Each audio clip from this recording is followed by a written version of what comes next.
Welcome back again sa ating Facebook page and also YouTube channel, ang RJ Pinoy TV Vlog. Sa vlog na ito, tayo ay naatasan ng isang Japanese supervisor na kung saan kailangan nating i-check yung mga tack weld ng ating mga kasamahan na magtitake po ng examination dito sa bansang Japan. At ito pong mga tack weld na to ay kailangan siguraduhin po na makapit at matibay po dahil sa ang gagawin po ng ating mga kababayan dito ay weweldingin po yung pinaka gitna po niyan, yung pinaka bevel po.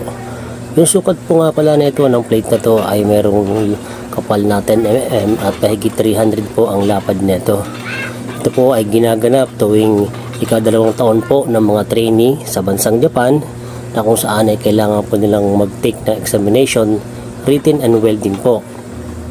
Dapat po na maipasa ang mga examination na to para po tuloy-tuloy ang maging kontrata po dito sa bansang Japan.